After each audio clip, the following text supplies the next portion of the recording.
ডুসুম ডুসুম ডুসুম ডুসুম ডুসুম ডুসুম ডুসুম ডুসুম ভোর ম্যাও ভোর ম্যাও ভোর ম্যাও কুচু কুচু। Hello guys, welcome back to my channel. তো কেমন আছে সবাই? আমি তো খুব ভালো আছি। আর এটা গত সোমবারের ভিডিও, এডিট করার অভাবে পোস্ট করা হয়নি।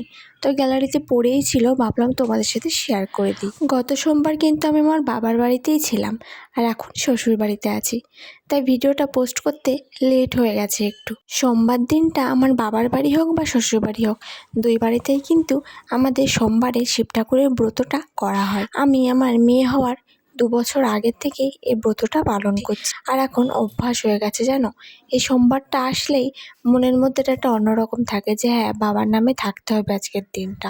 জানো তো, আমার শ্বশুরবাড়িতে আমার অনেক বড় একটা শিবলিঙ্গ কেনা আছে, কিন্তু শিবটা পাতাই হচ্ছে না। জানি না কবে স্থাপন করতে পারবো। হ্যাঁ, মনের মধ্যে এটা খচখচ করে, কিন্তু স্থাপন করার জন্য নির্দিষ্ট একটা জায়গা না হলে হয় না। আমি চাইছিলাম একটা আলাদা ঠাকুর ঘর করে তারপরে বাবাকে সেখানে প্রতিষ্ঠিত করব।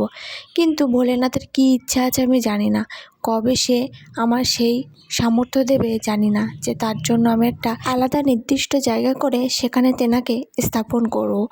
জানি না কবে সেই সৌভাগ্য আমার হবে। আমার মা কিন্তু তার ঠাকুর ঘর নিয়ে খুব সেন্সিটিভ। তার ঠাকুর ঘরে বেশিরভাগ কাউকে অ্যালাউ করে না, কিন্তু মায়ের একটু অসুবিধা থাকায় সেই দিন ঠাকুর ঘরের দায়িত্বটা আমারই পড়লো। আর সেদিন সোমবার ছিল, তাই ভিডিওটা করেছিলাম। ভাবলাম সোমবার দিন মায়ের বাড়িতে কিভাবে পুজো করলাম, সারাদিনটা কিভাবে কাটলো, সারাদিন বলবো না, শুধু সকালটা কিভাবে কাটলো সেটা তোমাদের সাথে শেয়ার করা যেতেই পারে। দেখলাম একটা ফল ছিল, আর দোকান থেকে 2-3টে লাড্ডু কিনে নিয়ে এসেছিলাম ঠাকুরকে দেওয়ার জন্য। মেয়ে তো ওইদিকে ঘুমোচ্ছে, আমি খুব সাবধানেতে পুজো অর্চা করছিলাম। ওর ঘুমের ভাঙার আগেই যেন আমি পুজোটা শেষ করে একটু খাওয়া দাওয়া করে নিতে পারি। ওর ঘুমটা ভাঙলেই যে ওর কোল থেকে নামবে না। আর এখন এত মা চিনেছে কি বলবো।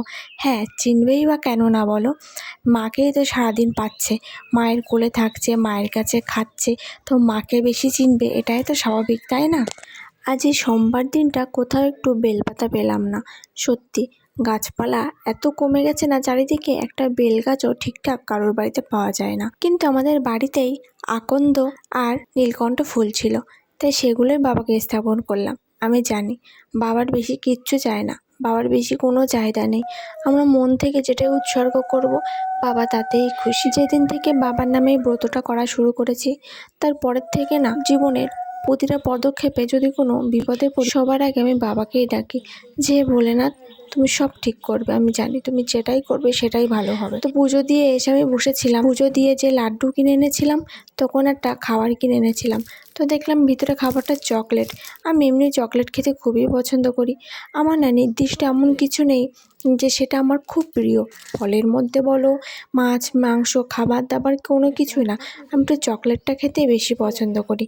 দেখো, তোমাদের সাথে গল্প করতে করতে আমার কুট্টু বুড়িটা উঠে পড়েছে। উঠে এসে হাসি হাসি মুখ, তার মা সামনে আসলে তার হাসি হাসি মুখ, অন্য কেউ আসলে কান্না। তারপরে প্রসাদটা নামিয়ে নিয়ে আসলাম। আমরা সবাই প্রসাদ খাবো, আর আমার মেয়েটা খাবে না, ওকে তো টুকটাক ফল দিই, তাই ভাবলাম একটুখানি শশাটা দিই। ওর মুখের কাছে ধরতেই ও চুকচুক করে টানছিল। জানো, মা বললো বেশি দেওয়ার প্রয়োজন নেই, শশাটা ঠান্ডা, তাই আর দেয়নি, তাই আমরাই খেয়ে নিলাম। এখন ওর সামনে কিছু খেলে না ও খুব তাকাতাকি করে, খেতে না কেমন লাগে, মনে মেয়েটাকে না দিয়ে আমি খেয়ে নিচ্ছি। ওর 7 মাসে পড়লেই অন্নপ্রাশনটা দিয়ে দেবো। শুনেছি মেয়েদের নাকি 7 মাসে অন্নপ্রাশন দিতে হয়, সেটাই দেবো। কোনো অনুষ্ঠান করব না, শুধু একটু ঠাকুরের নামে ওর মুখে অন্নটা দিয়ে দেবো।